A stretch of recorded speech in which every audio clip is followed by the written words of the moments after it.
मज़ारात पर जाते हैं तो शिर्क व बिदअत के लिए नहीं, मेरे मुस्तफ़ा के फरमान पर जाते हैं, हुजूर पाक सल्लल्लाहु अलैहि वसल्लम के फरमान की बुनियाद पर जाते हैं। और रही बात औलिया कामिलीन के मज़ारात पर जाकर दुआ करना, ये कुरान से हम अखज़ करते हैं कि सैयदना ज़करिया अलैहिस्सलाम, ज़करिया अलैहिस्सलाम अल्लाह के नबी हैं। पता है बैतुल मुक़द्दस के इमाम कुरान में है 3 पारे में, सूरह आले इमरान, आप पढ़ करके देखना। उनको औलाद नहीं थी, 90 साल की करीब उम्र हो गई थी, लेकिन उसी वक्त बैतुल मुक़द्दस में हज़रत बीबी मरियम को लाया गया था। हज़रत बीबी मरियम का भी मामला ऐसा है, उनकी वालिदा मन्नत करी थी, उनके वालिद इमरान, उनकी वालिदा हन्ना, उनको भी औलाद नहीं थी। उन्होंने मन्नत की थी कि अल्लाह अगर हमको तू बेटा दे तो हम बैतुल मुक़द्दस की खिदमत में वक्फ करेंगे। बेटा नहीं हुआ, बेटी हुई। मन्नत के मुताबिक उन्होंने अपनी बेटी का नाम मरियम रखा और ला करके बैतुल मुक़द्दस में वक्फ कर दिया बचपन में। तो किसको दिया जाएगा? जो बैतुल मुक़द्दस के इमाम थे, मुतवल्ली थे, हज़रत ज़करिया अलैहिस्सलाम, उनके हाथ में दिया गया कि बच्ची वक्फ है। हज़रत ज़करिया अलैहिस्सलाम ने कबूल किया और एक मेहराब में बच्ची को रखते थे। कुरान में ये जिक्र है, मैं बता रहा हूँ आपको। और हज़रत ज़करिया अलैहिस्सलाम कहते हैं, कुल्लमा दखल अलैहा ज़करिया अल-मिहराब वजद इंदहा रिज़्क़ा क़ालत या मरियम अन्ना लकी हाज़ा क़ालत हुवा मिन इंदिल्लाह इन्नल्लाह यरज़ुक़ु मन यशाअ बिग़ैरि हिसाब। जब जब हज़रत ज़करिया अलैहिस्सलाम मेहराब मरियम में जाते तो कहते हैं किस्म किस्म के फल वहाँ पर रखे हुए पाते थे। तो हज़रत ज़करिया पूछते मरियम ये सब तेरे पास कहाँ से आता है? हज़रत मरियम कहती है सब अल्लाह की तरफ से है, अल्लाह जिसे चाहे बेहिसाब रिज़्क़ देता है। मरियम कौन है? नबी नहीं है। हज़रत मरियम हाँ अल्लाह की वलियां हैं, पाकीज़ा मुक़द्दस हस्ती, लेकिन उनको अल्लाह तबारक व तआला ने वो करामात से नवाजा था। वो बचपन में फल वगैरह उनको रिज़्क़ के तौर पर पहुंच रहा था। इसके बाद की जो आयत है अब सुनो, इसके बाद ये जो वाक़या है उसके बाद की आयत कुरान पाक में सूरह आले इमरान में रब ताला फरमाता है हुनालिका दआ ज़करिया रब्बह क़ाल रब्बि हबली मिन लदुनका ज़ुर्रियतन तय्यिबतन इन्नका समीउद दुआ।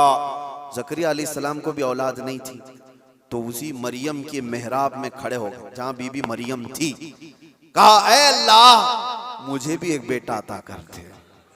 हुनालिका दआ ज़करिया रब्बा, ये कुरान की आयत है। ज़करिया अलैहिस्सलाम ने अपने रब से दुआ की, अल्लाह मुझे भी एक बेटा दे दे, तेरी जानिब से नेक और साले बेटा अता कर दे। अब ये दुआ तो हो गई और कुरान में उसके फौरन बाद आयत है फनादतहुल मलाइकतु व हुवा क़ाइमुन युसल्ली फिल मिहराब अन्नल्लाह युबश्शिरुका बियहया। उसी वक्त अल्लाह के फरिश्तों ने बशारत दे दी ज़करिया अलैहिस्सलाम को, तुम्हारी दुआ कबूल हो गई और यहया अलैहिस्सलाम की शक्ल में तुम्हें बेटा मिलने वाला है। इतनी तेज दुआ। अब मैं आपको बताता हूँ ये आयत मैं क्यों पढ़ रहा हूँ और क्यों आपके सामने रख रहा हूँ। ज़करिया अलैहिस्सलाम खुद अल्लाह के नबी और जहाँ के इमाम है वो बैतुल मुक़द्दस है, दुनिया का सबसे मुक़द्दस तरीन मकाम। उस वक्त बैतुल मुक़द्दस में हज़रत ज़करिया अलैहिस्सलाम जहाँ इबादत करते थे वहीं पे दुआ भी तो कर सकते थे, वहीं पर दुआ कर सकते थे, लेकिन कुरान ये कहता है वो मेहराब मरियम में आकर के दुआ कर रहे हैं। मेहराब मरियम में जहाँ बीबी मरियम बैठी वहां दुआ कर रहे हैं। इससे पता ये चलता है कि अल्लाह के सालेह बंदे जहां होते हैं वहां से दुआएं कबूल होती। पता चला जहां नेक और सालेह अल्लाह के वली रहा करते हैं वहां से जब नबी की दुआ कबूल होती है तो फिर उम्मती की क्यों नहीं कबूल होती। और फौरन दुआ कबूल हुई और बेटा भी मिला। अब ये लोग कहते हैं गरीब नवाज के यहाँ जाते हैं तो क्या बेटा मिलता है? बेटी मिलती है, औलाद मांगने जाते हैं। जालिमो तुम्हें पता नहीं ज़करिया अलैहिस्सलाम बीबी मरियम के पास खड़े होकर बेटा मांगे थे तो बेटा नबी की शक्ल में मिला था। हाँ ये नहीं है कि वो बीबी मरियम से मांग रहे थे, वो अल्लाह से मांग रहे थे, लेकिन जगह कौन सी है? जगह का भी असर होता है। हाँ एक बात मैं आपको बता दूं कि जगह का अगर असर नहीं होता तो मस्जिदें और ये सारी चीजें बनाने की जरूरत क्या होती। इबादत करने के लिए भी जगह है, खाना खाने की भी आपके घर में जगह है, हाजत में जाने के लिए भी कोई जगह है, आपका ट्रीटमेंट करने के लिए हॉस्पिटल में भी जगह है। हर चीज एक एक जगह पर होती है कि नहीं होती? होती। जिन लोगों का वो मानना है कि कुछ भी नहीं जरूरी है वहां जाना यहाँ जाना, तो मैं उनसे कहता हूँ कभी बाथरूम में बैठ करके डॉक्टर से अपना इलाज करा लोगे? जगह तो जगह ही है, बैठे हो नहीं है, आपको पता है उसके लिए हॉस्पिटल जाना होगा, उसके बेड पर सोना होगा, वहां पर वो कुछ ट्रीटमेंट करेगा। क्या जरूरत है, पूछते डॉक्टर से, आ जाओ मेरे टॉयलेट में इलाज कर लो, यहीं इंजेक्शन लगा दो। मेरे अजीजों, गंदगियों में बैठा हुआ आदमी वो अपना इलाज कराने के लिए भी उठ करके चला जाता है।